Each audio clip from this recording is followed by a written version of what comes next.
Our So, reporter, when she heard that she's engaged, she's like, "What? When is it going to be ready?" yeah, She could be your exactly. first customer. It's awesome. So you know when you make it a multi-use building, it's workable. Okay. And then so the first phase got done with $1 million. Now the second phase, the architectural study that we're talking about now, is it's something that always was talked about but never done. We never got past the first phase, never mind the second phase. Now the second phase, which actually we gave them instructions. Design this so it's doable. Design it so we can always expand and make it bigger if we need.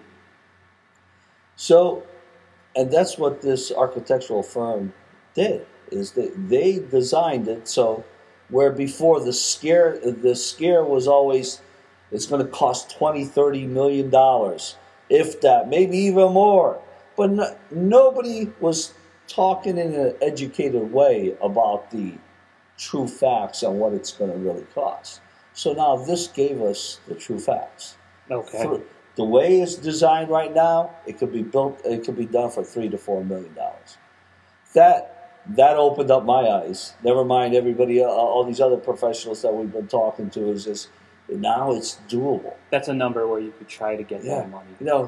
and we have our economic development slash grant writer, Sheila O'Malley. She's already applying for grants from state and federal level. We're applying for corporations. Yeah, this is all the stuff that people don't see. We're doing this way before things come to. And those take a lot of time. I mean, just because we get grants as well, just to get a grant, is it you're talking a year just to get a response as to whether you got it. So that's the Sterling. So let's as I rudely interrupt you again, one thing I wanted to ask you about. We talked about Sterling. We talked about some economic development. I live on Hawthorne down there, and I've noticed in my neighborhood. I live up near like Coon Hollow, sort of past there a little bit. But the middle of Hawthorne. Yeah. I walk to Derby Neck Library. I'm up that way, near your street, sort of. Not an upper Hawthorne, was really fancy. I don't get that. I'm not quite that.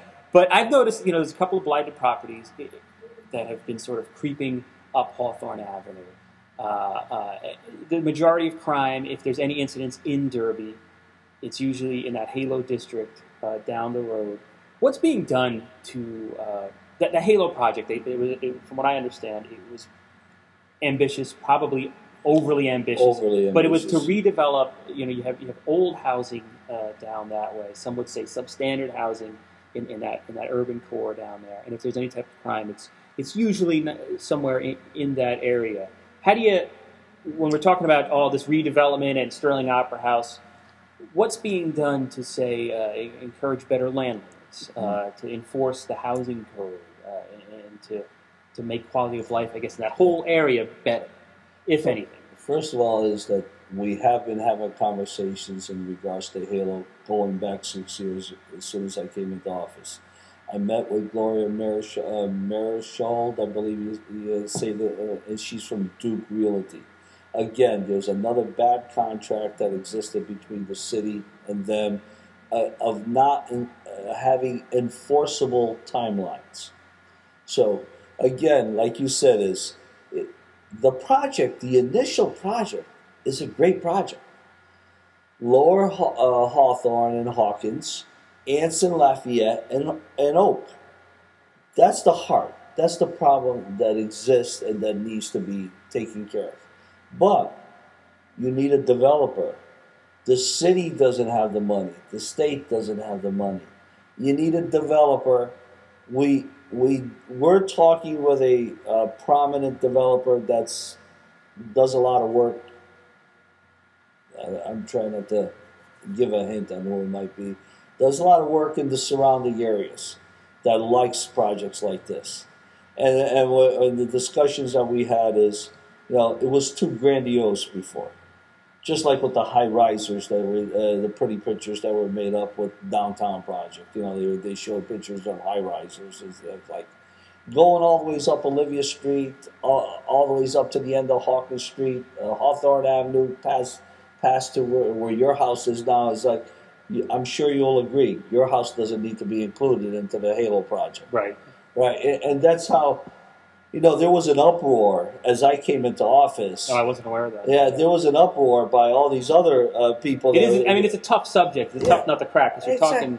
But there is a problem, and the problem comes from transients, transient landlords, people that come into our city, live here a year, live here 2 years, and then they leave. It creates a problem for our police department, creates a problem to the health department, creates a problem for the educational system, because they have these kids that are behind in their studies, and now they're getting put into classes that brings down there's almost two test derbies. scores. I mean, even that NEAS report talked about how there's two derbies now in the school system. Yeah, and that's divided by income essentially. Yeah, right? and it's created by these transient landlords. So approximately about 4 years ago, I created this housing task force. And in fact, I would love you to come to one of these meetings, and I'll let you know the next one when it's in, and you can see what we did. We identified the problems and we worked on solutions. Now, I got everybody involved, from the police department, building inspector, fire marshal's office, health department, housing authority, superintendent, youth office, blight officers, everybody that would have some kind of impact touches them in some way or another. Because it's not as easy as just sending a police officer saying, clean your yard or I'll arrest you. I mean, here it is. We found out what the Board of Education has a very lenient entrance where like people were constantly calling us up and calling all different people up and saying, hey, kids are being dropped off at such and such a corner and then hopping on the school bus. As we start to find out, as the superintendent and the youth officers start to find out, we're finding that we're getting people from different cities coming to the Derby school system.